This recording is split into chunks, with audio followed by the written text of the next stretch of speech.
Hello hi everyone, क्या हाल चाल है सभी के। मेरा नाम है विनीत सिंह एंड स्वागत करता हूँ सभी का 24/7 में guys and very good morning to all. तो आज से गाइज देखो, हम यहाँ पे ना जो डीडीए जेई के लिए ना एक स्पेशल सीरीज चलाएंगे यहाँ पे सुबह 7 बजे। जो वीडियो हमेशा मैं आपके लिए रिकॉर्ड करूँगा, और वो यहाँ पे जो इलेक्ट्रिकल और मैकेनिकल है ना, तो जो कॉम्बिनेशन है यहाँ पे खास करके मैकेनिकल वालों के लिए ना बहुत ज़्यादा हेल्पफुल रहेगा, क्योंकि जो पेपर है ई एंड एम का कॉमन है ना।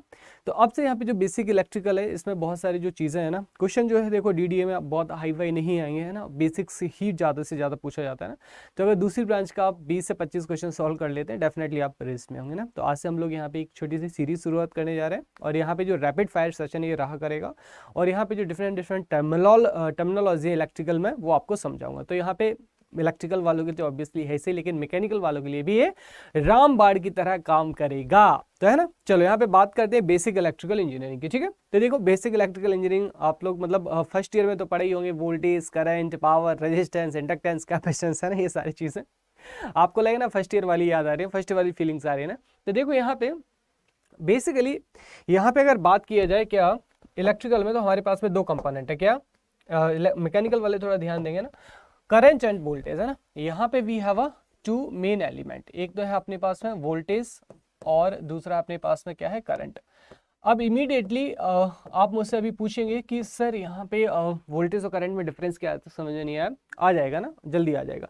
लेकिन उससे पहले यहाँ पे देखिए, आप बेसिक से ना कक्षा 12 से यहाँ पे पढ़ते आए हैं। हमारे पास में 3 तरीके के क्या होते हैं, इलेक्ट्रिकल मटेरियल होते हैं। कौन से होते हैं? पहला होता है हमारे पास में कंडक्टर, ठीक है। तो कंडक्टर्स यानी कि मेटल्स कौन होते हैं, जिनमें हमारा क्या होता है, जो करंट है, करंट आपका फ्लो हो सकता है, ठीक है।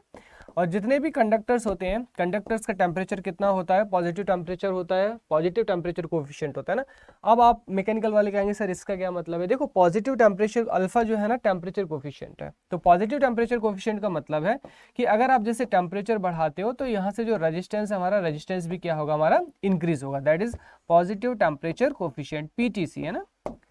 और दूसरा आपने सुना होगा यहाँ पे कौन सा, इंसुलेटर। तो इंसुलेटर क्या होते हैं हमारे, तो इंसुलेटर्स वो होते हैं जिसमें करंट हमारा फ्लो नहीं हो सकता है, हाँ, जिसमें आपका करंट जो है आपका फ्लो नहीं हो सकता है, दैट इज इंसुलेटर्स, है ना। और इंसुलेटर्स यहाँ पे जो आपका अल्फा होता है यानी कि टेम्परेचर कोएफिशिएंट, वो कैसा होता है, निगेटिव होता है। निगेटिव का मतलब होता है कि अगर टेम्परेचर पे आप इंक्रीज करोगे तो रेजिस्टेंस क्या होगा, हमारा डिक्रीज होगा। थर्ड यहाँ पे जो हमारे पास में मटेरियल होता है वो कौन सा होता है, सेमीकंडक्टर। तो देखो सेमीकंडक्टर्स ना वो मटेरियल होते हैं जिनकी कंडक्टिविटी यानी कि आपका कंडक्टर्स और यहाँ पे इंसुलेटर्स के बीच में पाया जाए। जनरली इनका जो रेजिस्टेंस होता है काफ़ी हाई होता है, और इनका भी जो टेम्परेचर कोफिशिएंट है वो कैसा होता है, निगेटिव होता है हमारा।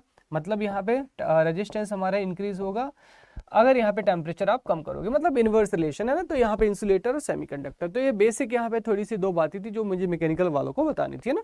अब यहाँ पे बात करें किसकी, हम वोल्टेज और करंट की, है ना। तो यहाँ पे मैंने क्या लिया, एक कोई कंडक्टर ले लिया, कंडक्टर, है ना। तो अब देखो हमने यहाँ पे कंडक्टर ले लिया, तो यहाँ पे जो कंडक्टर है ना, एक रेजिस्टेंस ही ले लिया, है ना। तो हमने यहाँ पे कंडक्टर लिया जिसका रेजिस्टेंस मैंने क्या मान लिया, आर मान लिया, है ना।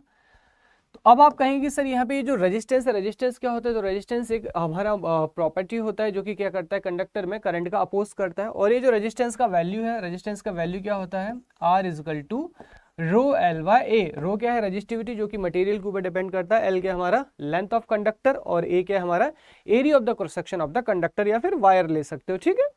अब आपने यहाँ पे क्या किया कि यहाँ पे आपने इमीडिएटली एक वोल्टेज यानी कि V वोल्ट की आपने यहाँ पे बैटरी लगाई, ठीक है।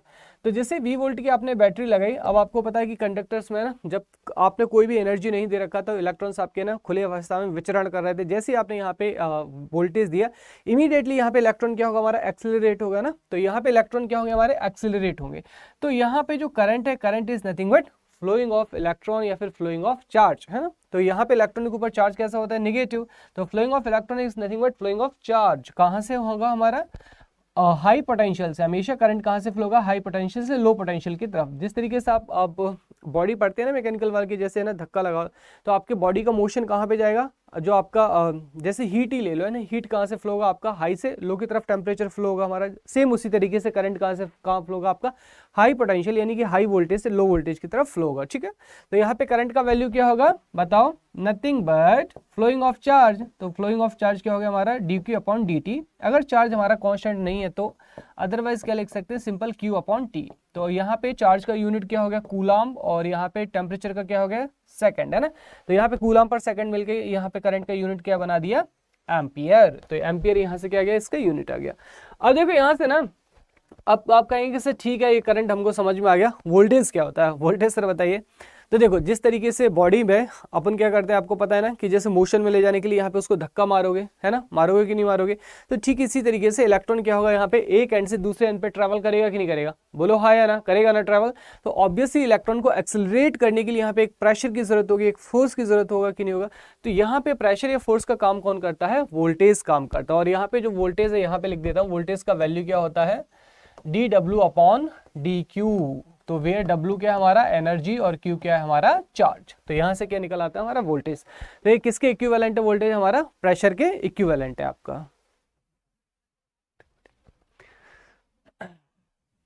ठीक है, अब चलो मैं आपको यहाँ पे एक अच्छी सी चीज बताता हूँ, that is the Ohm's law. ठीक है, तो अब देखिए यहाँ पे अगर ओम्स लॉ की बात करें, खास करके मैकेनिकल वाले ध्यान देंगे, तो यहाँ पे देखो इलेक्ट्रिकल का बैकबोन है आपका ओम्स लॉ, है ना।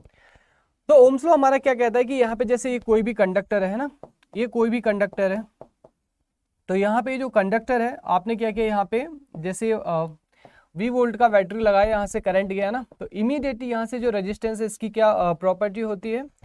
तो रजिस्टर की रेजिस्टेंस क्या है, प्रॉपर्टी होती है ना। सबसे पहले इस चीज को ध्यान रखना, रजिस्टर एंड रेजिस्टेंस दोनों ही अलग अलग है ना। रजिस्टर आप फिजिकली देख सकते हो, रेजिस्टेंस देखा है कभी किसी ने, नहीं ना।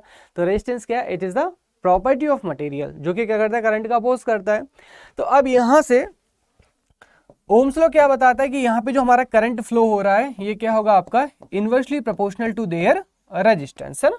या फिर ऐसा कह सकते हो कि यहाँ पे जो वोल्टेज है वो क्या प्रोपोर्शनल होगा, आई आर के प्रोपोर्शनल होगा, that is V equal to I R. तो दोनों ही डेफिनेशन हमारी ठीक है ना। तो यहाँ से भी करंट हमारा क्या गया, inversely proportional to their resistance. तो इसका मतलब रेजिस्टेंस अगर ज्यादा होगा, रेजिस्टेंस अगर ज्यादा होगा तो करंट हमारा क्या होगा, कम होगा कि नहीं होगा ना। तो यहाँ से क्या बताया था, रेजिस्टेंस। अब यहाँ पे जो हमारा ओम्स लॉ है वो हर एक में आपका फिट होता है, इंसुलेटर हो हमारा, चाहे सेमीकंडक्टर हो, चाहे हमारा क्या हो यहाँ पे कंडक्टर। तो इसीलिए यहाँ पे एक लाइन क्या लिखी है कि यहाँ पे temperature T is constant. Ohm's law में टेम्परेचर टी इज कांस्टेंट। कभी आप अपने अध्यापक से पूछ रहे हैं ना कि ओम्स लॉ में टेम्परेचर टी कांस्टेंट क्यों लेते हैं ना, फिर इसका जवाब देखना। लेकिन इसका जवाब देखो ये है कि यहाँ पे अभी जैसे मैंने आपको बताया ना कि यहाँ पे आपका कंडक्टर, इंसुलेटर और यहाँ पे सेमीकंडक्टर है ना। कंडक्टर के लिए अल्फा कैसा हमारा पॉजिटिव, इंसुलेटर और यहाँ पे सेमीकंडक्टर के लिए कैसा है नेगेटिव। यहाँ पे अब टेम्परेचर और अगर रेजिस्टेंस में मैं रिलेशन ड्राइव करूँ तो आर टी इक्वल टू क्या होता है, R naught 1 plus alpha delta T. तो अगर देखो यहाँ पे टेम्परेचर चेंज हुआ मतलब अल्फा चेंज हुआ तो आपका रेजिस्टेंस चेंज हो जाएगा ना। ओम्स लॉ फेल हो जाएगा कि नहीं हो जाएगा। इसलिए ओम्स बाबा ने क्या कहा कि टेम्परेचर टी को भैया कांस्टेंट ले रहे हैं ना, क्योंकि इंसुलेटर, सेमीकंडक्टर और यहाँ पे आपका जो कंडक्टर था ना, सबके लिए अल्फा हमारा अलग अलग है ना, तो रेजिस्टेंस वेरी करेगा कि नहीं करेगा। इसलिए हम टेम्परेचर टी को क्या करके चलते हैं, कांस्टेंट करके चलते हैं। ठीक है, दिस इज द रीजन। अब देखो यहाँ पे ओम्स लॉ बताता है कि इसके साथ साथ में आप यहाँ पे ये जो वायर है ना, ये कंडक्टर है, इसमें बाकी सारी चीजें भी कैलकुलेट कर सकते हैं। जैसे सपोज करंट और वोल्टेज तो कैलकुलेट कर ही लिया। आपने कहा कि सर यहाँ पे पावर, तो देखिए यहाँ पे जो पावर होगी वो क्या होगी हमारी आई स्क्वायर आर, और यहाँ पे रेजिस्टेंस पावर को किस फॉर्म में कंज्यूम करता है, हीट के फॉर्म में कंज्यूम करता है ना। तो आप यहाँ से ऐसे भी निकाल सकते हैं, P इक्वल टू वी आई से भी निकाल सकते हैं। ठीक है, तो आपके लिए इतना थोड़ा सा आज बेसिक्स था, खास करके मैकेनिकल वालों के लिए। तो गाइस देखिए इसी तरीके से आपको यहाँ पे बाकी ये जो सीरीज है मैं आगे यहाँ पे कंटिन्यू करूंगा। लेकिन अगर आपको यहाँ पे पहले से जो आपके बेसिक्स है वो स्ट्रॉन्ग है, और आपको एक यहाँ पे शॉर्ट सर्च सिलेक्शन के लिए इलेक्ट्रिकल के लिए मैकेनिकल और मैकेनिकल के लिए इलेक्ट्रिकल है, अगर आपको यहाँ से प्रिपरेशन करनी है और सारी चीज़ें with in the short time आपको रिवाइज करनी है, और अगर आपको नीड है तो आप यहाँ पे क्या कर देंगे, ऑल कोर्सेज में जाएंगे, अड्डा 24/7 की साइट खोलेंगे, AE और JEE एग्जाम पे सिलेक्ट करेंगे।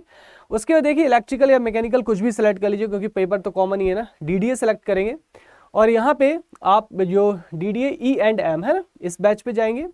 और अब अपने को देखो करना क्या है ना, ये जो 8,500 रुपये बिल्कुल नहीं देना है ना। अब अपने को यहाँ पे एक मैजिकल कूपन कोड लगाना है गाइस, है ना। तो यहाँ पे आपको क्या एंटर करना है, Y433। जैसे आप इसको एंटर करेंगे, यहाँ पे अप्लाई करेंगे, आपको क्या देखने को मिलेगा, इमीडिएटली एक मैजिक होता हुआ दिखाई देगा। वो क्या मैजिक होगा, यहाँ पे देखो मात्र 2,000 रुपए का कोर्स यहाँ पे जो है आपको मिलेगा। अब आप कहोगे कि सर यहाँ पे थोड़ा सा और कम करा दो, ठीक है, और कम हो जाएगा। कैसे? आपको करना क्या है यहाँ पे, सिंपली आपको करना क्या है यहाँ पे, सिंपली की जो ऐप डाउनलोड करना है ना, ऐप डाउनलोड करोगे तो ऐप डाउनलोड करके यहाँ पे अगर आप इसको परचेस करोगे तो वहाँ पे आपको कॉइन्स मिलेंगे, तो 200 या 150 रुपए और कम हो जाएंगे, जिसकी पार्टी कर लेना आप लोग, है ना। तो ध्यान रहे यही कोड यूज करना है, कोई दूसरा कोड यूज नहीं करना है for under the my guidance. तो मिलते हैं फिर नेक्स्ट सीरीज में। ओके, तब तक के लिए tata, take care, bye bye, अपना ध्यान रखिएगा। और कोई भी क्वेरी हो डीडीए से रिलेटेड तो please comment. Okay, thank you so much everyone.